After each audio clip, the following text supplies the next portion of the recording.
Nakailak ko sa akong pagsulod. Ito ngod. Madumduman ako pag once nga budula akong anak.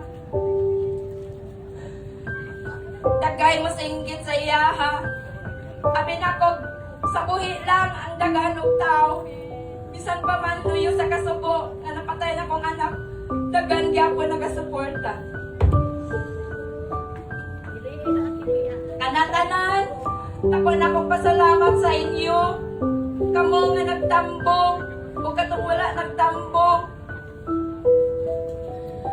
O sa nagatag og mga financially sa amoa, wala na ako gisayangan ang inyong gihatag. Gihatag na ako sa igual ako sa maayo. Muna na kami karon, na kami balay. Dili ko gusto nga tanan mawala sa among kamot ko walay handuman. Kay bisan pa man sakita sa kong anak pagamay og madako naagyon mi project anak.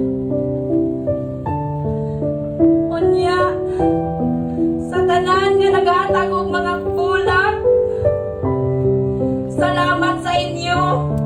Dili ta naman mo may isa-isa. Apan salamat sa kadagan nga bulak nga niabot sa ako ang anak. Salamat. Ang nagatag og mga food, matag adlaw pa mga panuto pa niyapon.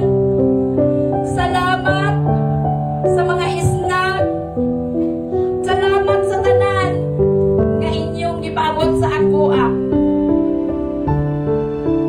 Labi na usab katong nangunay pagbantay sa ako ang anak, mga barangay tanon. Tanan, hindi na ako isasaon. Salamat sa inyo. O mga international nga nagpaabot o condolences, Luzon, Visayas, Mindanao nagpaabot o gugma. Salamat kaninyo tanan. Ay kung wala inyong gugma sa ako sa akong pamilya, sa akong anak, mura kong mahugno. Kung maaprihan pa lang ako kasing-kasing, dako kayo kasaman, kaya mura din na mabalik. Apan tuon ninyo, itabangan mi ninyo aron mi maka-survive ni ini.